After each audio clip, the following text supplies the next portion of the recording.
కనుక భక్తుని యొక్క మాటలు మనకు జ్ఞాపకం చేసుకున్నట్టయితే తను ప్రార్థిస్తున్న ప్రార్థన విషయాల్లో దేవుని సన్నిధిలో చెప్తున్న మాటల వైపు మనసు పెట్టినట్టుగా అంటున్నాడు కదా, నా శ్రమ నీకు తెలిసి ఉన్నది, నన్ను జ్ఞాపకం చేసుకునము, నన్ను దర్శించము, నన్ను హింసించు వారికి నా కొరకే ప్రతిదండన చేయము, నీవు దీర్ఘశాంతము కలిగిన వాడవే, నన్ను కొనిపోకము, నీ నిమిత్తము నాకు నింద వచ్చి ఉన్నదని తెలుసుకున్నాము. ఎవరి నిమిత్తం నింద వస్తుందంట?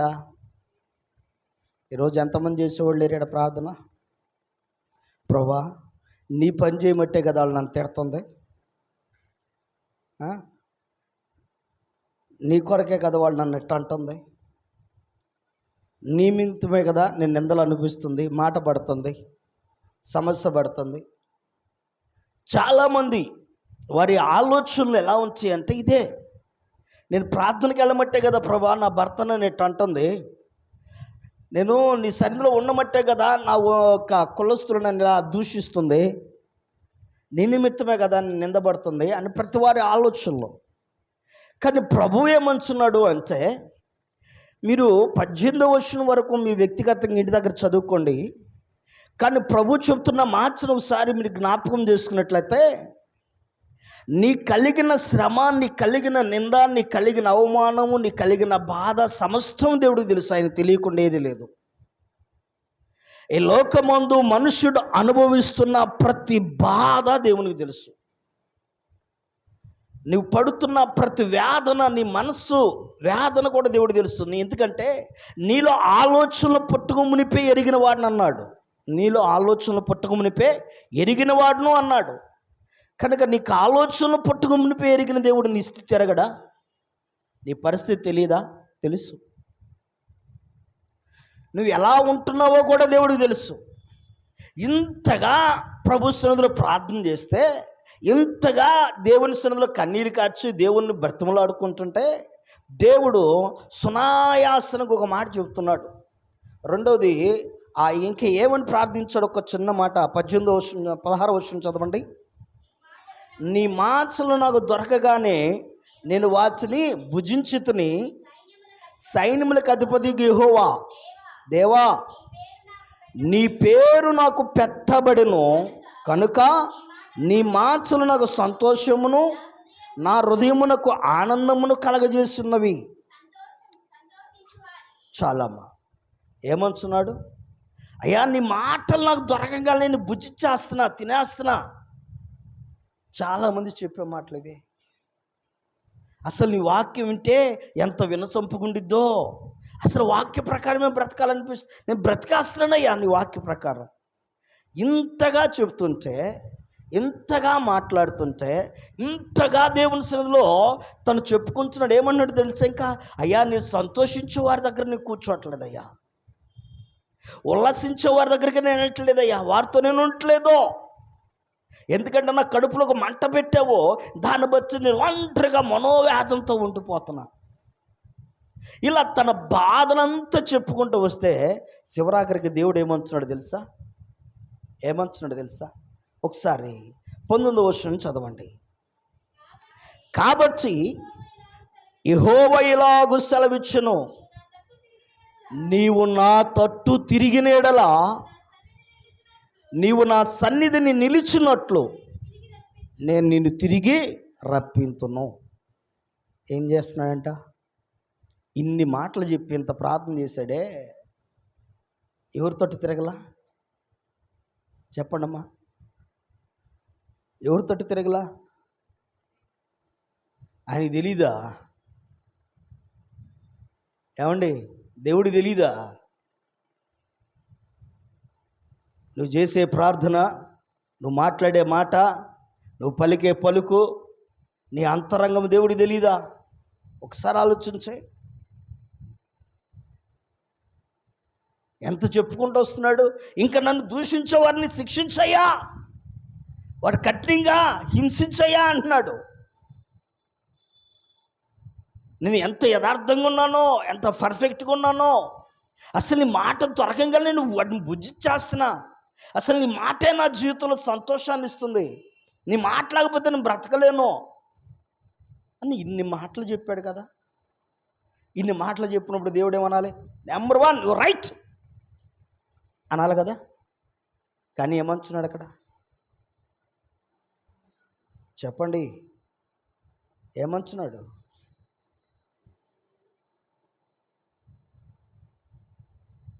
ఈరోజు ఎంతమంది లేరు ఇలాంటి ఆలోచనతో ఉన్నవారు? మందిరానికి వచ్చి ఐఎమ్ ఆల్వేస్ పర్ఫెక్ట్ అనుకుంటూ, వారే కరెక్ట్ అనుకుంటూ ఫీల్ అయిపోతూ, వారే నిజాయితీకి నిలువెత్తు రూపం అనుకుంటూ జీవితాన్ని గడిపే వాళ్ళు ఎంతమంది లేరండి? ఎప్పుడు నువ్వు కరెక్ట్గా మార్కులు వేసుకో మాకు, ఎప్పుడు నువ్వు కరెక్ట్గా అనుకో మాకు. మనం ఏ పార్టీ వాళ్ళం? బైబిల్లో దేవుడు అంటున్నాడు, మానవునిక జీవితం, మానవునిక నీతి క్రియలంట ఆయన దృష్టిలో మురికి గుడ్డ లాంటిదంట. ఏ గుడ్డ అంట? మురికి గుడ్డ. మరి నువ్వు పర్ఫెక్ట్ అనుకుంటే ఆయన దృష్టిలో ఎట్లా? ఆయన అనాలి కదా, యు రైట్ అని ఆయన అనాలి కదా, నిన్ను ఆయన సంబోధించాలి కదా, ఆయన మెచ్చుకోవాలి కదా. ఆయన మెచ్చుకునేటట్టు నీ భక్తి ఉండాలి, కానీ నువ్వు మెచ్చుకునే భక్తి నీకుంటే ఉపయోగం ఏంటి? ఏమండి, ఈరోజు నా క్రైస్తవ్యం ఎలా అయిపోయిందంటే వారిని మెచ్చుకునే రీతిగానే ఉంటున్నారు. వారిని మెచ్చుకుంటున్నారు. నేను కరెక్టో, నా ఆలోచన కరెక్టో, నా తలంపులు కరెక్టో, నా ఉద్దేశం కరెక్టో, నేను నడిచే నడక కరెక్ట్, అంతే, దాంట్లో తేడా లేదు, నేను రైట్.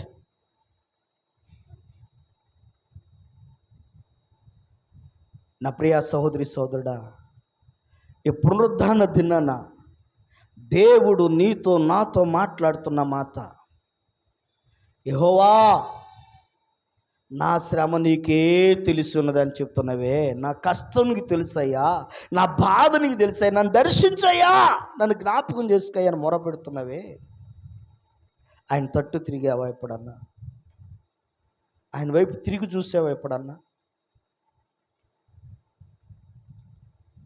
ఆయన వైపు తిరిగి చూసిన వారు, ఆయన తట్టు తిరిగిన వారు, ఆ విధానం వేరండి.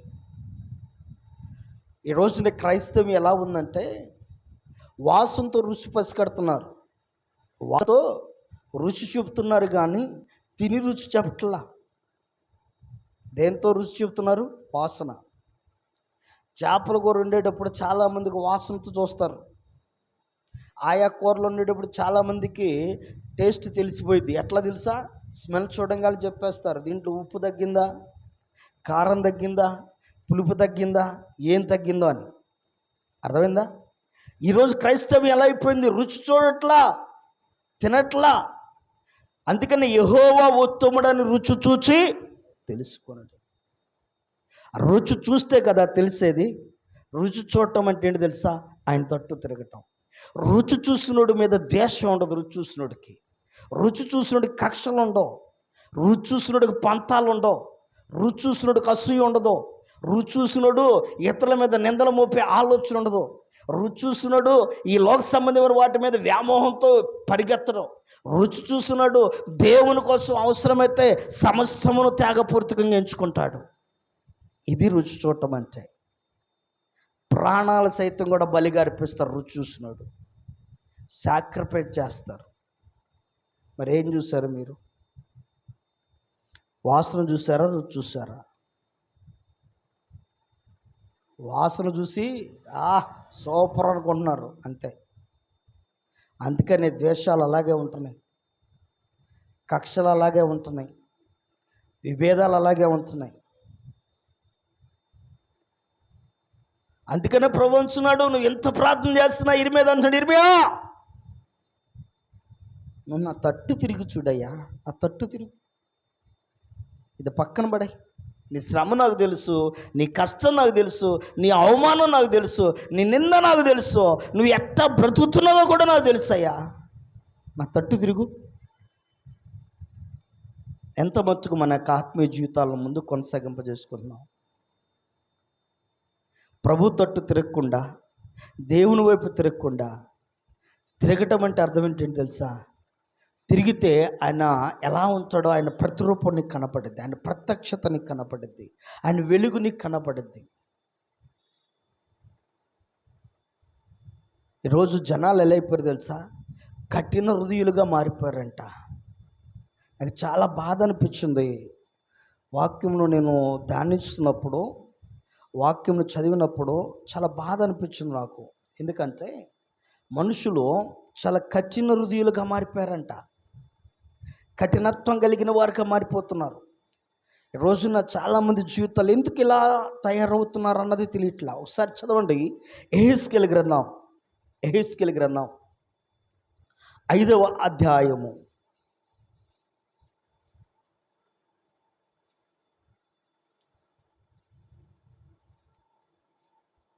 7వ వచనం. కాబట్టి ప్రభువైన యెహోవా ఇలాగ సెలవిచ్చుచున్నాడు, నా కట్టలను అనుసరింపకయు నా విధులను గైకొనకయు నుండిన వారై నీ చుట్టూనున్న అన్యజనులకు కలిగి ఉన్న విధులనైనను అనుసరింపక మీరు మీ చుట్టూనున్న దేశస్థుల కంటే మరి అధికముగా కఠిన హృదయులయ్యిరి. ఏమయ్యారంట? ఎవరికంటే? ఇక్కడ 2 మాటలు ఉన్నాయి. ఒకటి దేవునితో తిరిగే రకం కాదు, రెండోది పక్కన వాళ్ళు అన్నీళ్ళు ఉన్నారుగా, వాళ్ళన్నా చూసి నేర్చుకునే రకం కాదు. అర్థమైందా? దేవుని వైపు తిరిగే రకం ఒకటి కాదు, రెండోది పక్కన వాళ్ళంకన్నా చూసారే, వాళ్ళు చూడు ఎంత చక్కగా ఉన్నారు, వాళ్ళు చూడు ఎంత క్రమంగా ఉన్నారు, వారు చూడు వారి భక్తి చూడు, వారి విధానం చూడు ఎలా ఉందో అని తెలుసుకుని అలాన్నా కఠిన హృదయాలు పెట్టుకుంటున్నారంటే కఠినమైపోతుందంట హృదయం. ఇంతే, ఏం చేయడానికి అర్థం కాదు.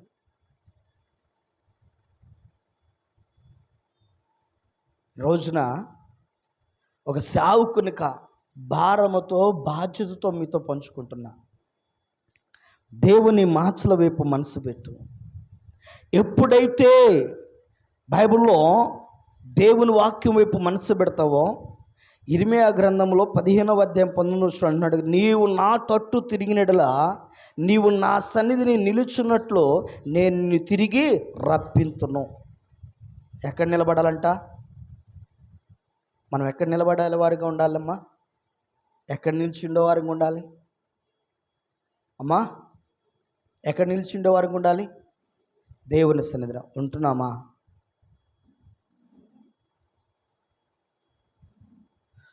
దేవుని సన్నిధి అంటే ఒక ఆదివారమే అంతేనా? చెప్పాలి. దేవుని సన్నిధి అంటే ఏంటిది? అది చెప్పాలి. ఒక ఆదివారమే. మన పిఎం గారు ఆదివారం పూట తీసేస్తాడంట, శుక్రవారం ఇస్తాడంట సెలవు. అప్పుడు దేవుని సన్నిధి అంటే ఎప్పుడు వెళ్ళింది? మళ్ళా శుక్రవారమే. కదమా రోజులు మా సన్నిధి. కదమా రోజులు ఎవరి సన్నిధి? మన సన్నిధి. అది మోషే ఇశ్రాయేలు ప్రజలు తీసుకుని వెళ్ళిపోనాయన నువ్వు అని చెప్పంటే మోషే ఏమంటున్నాడు తెలుసమ్మా? ఏమంటున్నాడు చెప్పండి, ఏమంటున్నాడు?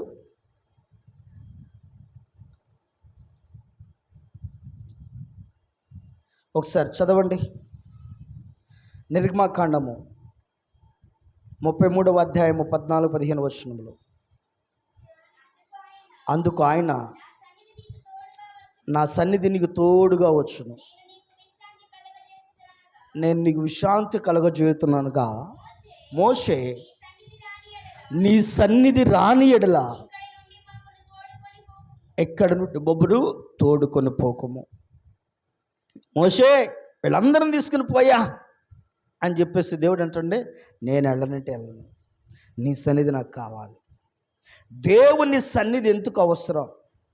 ఈ రోజున దేవుని సన్నిధి అనే దానికి మందిరం అనే దగ్గరకు వచ్చేసరికి మందిరంలో పార్టీలు వచ్చేసాయి, మందిరాల్లో ఆధిపత్యాలు వచ్చేసాయి, మందిరాల్లో కులాలు వచ్చేసాయి, మందిరాల్లో వర్గాలు వచ్చేసాయి, మందిరాల్లో భేదాలు వచ్చేసాయి. ఇవన్నీ మందిరాల్లోకి వచ్చి కూర్చున్నాయి.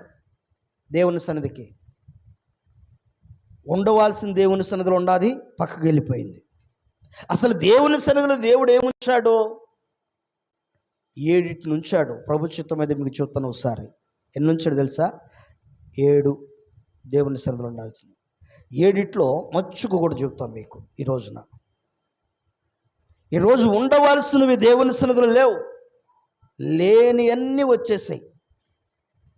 ఈ రోజున మందిరంలో అనంగాల్ని కులాలు, మందిరం అనంగాల్ని పార్టీలు, మందిరం అనంగాల్ని భేదాలు, మందిరం అనంగాల్ని ధనిక పేదరికము వ్యత్యాసాలు, మందిరం అనంగాల్ని అనేక సమస్యలు, మందిరం అనంగాల్ని ఆధిపత్యపు పోరు, మందిరం అనంగాల్ని పాటకి ఇవ్వలేదు, ప్రార్థనకి ఇవ్వలేదు, దానికి ఇవ్వలేదు, నన్ను గుర్తించలేదు, వాళ్ళని గుర్తించలేదు, ఇవే వచ్చేసే మందిరంలోకి. గుర్తించకపోతే వచ్చే నష్టం ఏందంట? నేను నా తెలియక అడుగుతున్న మాట చెప్పండి. గుర్తించలా, నీకు వచ్చిన నష్టం ఏంది? హెచ్చించుకోవడానికి వచ్చావా, తగ్గించుకోవడానికి వచ్చావు నువ్వు మందిరానికి? మరి హెచ్చింపు ఎందుకు నీకు? మరి ఆ హెచ్చింపు ఎందుకు అంటే, నువ్వు మందిరానికి వస్తుంది దేనికి? పేరు ప్రఖ్యాత కోసం. అంతేగాని అరే నేను దేవుని కోసం వస్తున్నాను నన్ను ఆలోచన వచ్చినాడు గుర్తింపు ఆలోచిస్తాడా? నన్ను పిలవలేదు, నాకు బొట్టు పెట్టలేదు, నాకు హారతి ఇవ్వలేదు, నన్ను అది చేయలేదు, ఇది చేయలేదు అని అనుకుంటారా? అనుకోరే. దేవుని సన్నిధికి నువ్వు వస్తున్నప్పుడు, దేవుని దగ్గరకు నువ్వు వస్తున్నావు అంతే, అది గుర్తుపెట్టుకో. నీకు ఆధిక్యత ఇవ్వాలి అనిపిస్తే దేవుడు పిలిచి నీకు ఆధిక్యత ఇస్తాడు. నువ్వు కోరుకుంటే వచ్చేది కాదు దేవుడిచ్చే ఆధిక్యత. నీ అంత నువ్వు తెచ్చుకోవాలనుకుంటే తెచ్చుకోవచ్చు, డబ్బులు ఇచ్చో పని చేసో ఏదో ఒకటి చేసి.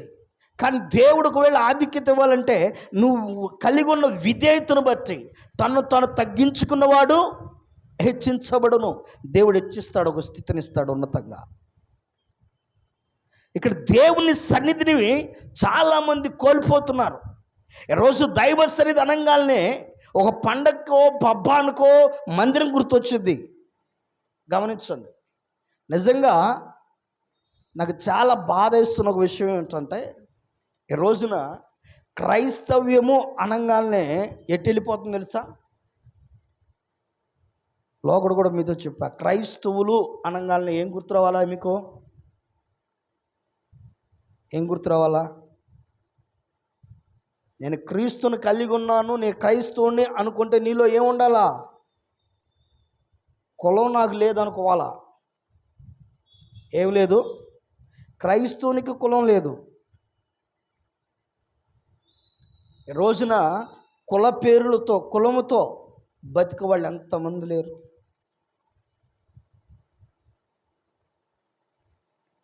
కుల సంఘాలని పెట్టుకునేది ఎంతమంది లేరు? ఏ సంఘం ఇది అంటే క్రైస్తవ మందిరం కాదు. అర్థమైందా? క్రైస్తవ మందిరం కాదు. ఏ మందిరం అది? కుల మందిరం, కుల సంఘాలు, ఇలా పేర్లు వెళ్ళిపోతూ ఉన్నాయి. దేవుని సన్నిధి అనే విషయాన్ని మీరు జ్ఞాపకం చేసుకుంటే ఒకసారి చదవండి లేఖన గ్రంథములోంచి కీర్తన గ్రంథము 16వ కీర్తన 11వ వాక్యం. 16వ కీర్తన 11వ వాక్యం. జీవ మార్గమును నీవు నాకు తెలియజేసదవో, నీ సన్నిధిని సంపూర్ణ సంతోషం కలదో. ఏముందంట? ఏముందమ్మా? ప్రభు ఏమంటున్నాడు? నీవు నా తట్టు తిరిగిన ఎడల నా సన్నిధి నిలుచుండు భాగ్యాన్ని నీకు ఇస్తా. చక్కటి మాత్రం నా సన్నిధి నిలుచున్నట్లు నేను నిన్ను తిరిగి రప్పిస్తా. అంటే ఏమిస్తానని నీకు? ఏమి లేదు. ఇప్పుడు చెప్పాలా? ప్రార్థన చేస్తే నీకేమి లేదు? మూలవాక్యం, యెహోవా నా శ్రమ నీకు, అంటే శ్రమ ఉంది కానీ ఇక్కడ ఏం లేదు ఆయన దగ్గర? సంతోషం లేదు. ఏం లేదమ్మా? సంతోషం లేదు, శ్రమ ఉంది. శ్రమ ఉంది. ఈ రోజున చాలామందికి శ్రమలు ఉన్నాయి, సంతోషం లేదు. కానీ నా సంతోషం నువ్వు అనుభవించాలి అంటే ప్రభు అంటున్నాడు, నా సన్నిధి వైపు తిరుగు, నా తట్టు తిరుగు, నా తట్టు తిరుగు అంటున్నాడు. సంతోషం నీకు కావాలి అంటే ప్రభు సన్నిధికి రా. ఈ రోజున సంతోషం కోసం చాలామంది చాలా ప్రయత్నాలు చేస్తారు. మరి దేని బిడ్డలు దయచేసి గమనించండి, మానవుడు చెయ్యని ప్రయత్నం లేదు సంతృప్తి కోసం.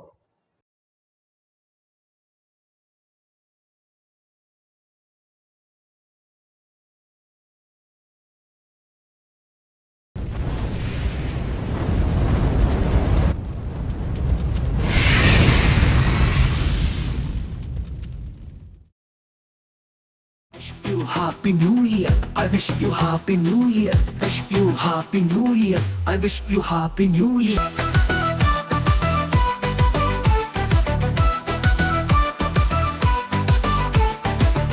శ్రీ యేసు గీతాలతో హల్లెలూయా స్తోత్రాలతో సాగిపోయేదము నూతన వత్సరములో. శ్రీ యేసు గీతాలతో హల్లెలూయా స్తోత్రాలతో సాగిపోయేదము నూతన వత్సరములో. Wish you Happy New Year, I wish you Happy New Year, wish you Happy New Year, I wish you Happy New Year. Shri యేసు గీతాలతో హల్లెలూయా స్తోత్రాలతో సాగిపోయేదము నూతన వత్సరములో.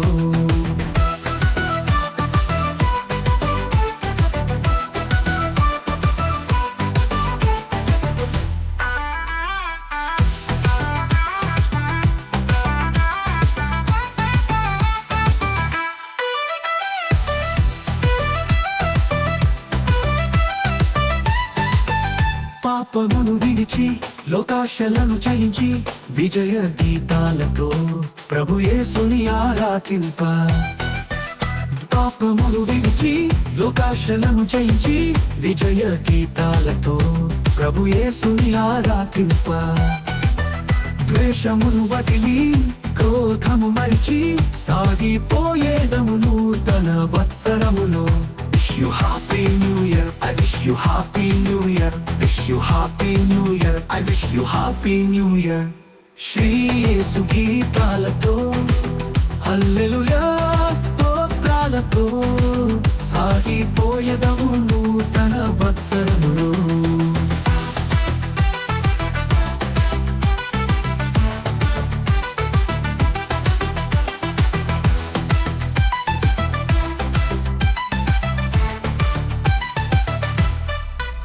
సాతానును ఎదిరించి శాశ్వత జీవముకై రక్షణ వస్త్రము ధరించి జీవవాక్యము చేత పట్టి. సాతానును ఎదిరించి శాశ్వత జీవముకై రక్షణ వస్త్రము ధరించి జీవవాక్యము చేత పట్టి. నా యేసుతో నడుచుచు ఆత్మను రక్షింప సాగిపోయేదము నూతన వత్సరములో. Wish you Happy New Year, I wish you Happy New Year, wish you Happy New Year, I wish you Happy New Year. Shri యేసు గీతాలతో హల్లెలూయా స్తోత్రాలతో సాగిపోయేదము నూతన వత్సరములో. శ్రీ యేసు గీతాలతో హల్లెలూయా స్తోత్రాలతో సాగిపోయేదము నూతన వత్సరములో. Wish you Happy New Year, I wish you Happy New Year, wish you Happy New Year, I wish you Happy New Year, wish you Happy New Year, I wish you Happy New Year, wish you Happy New Year, I wish you Happy New Year.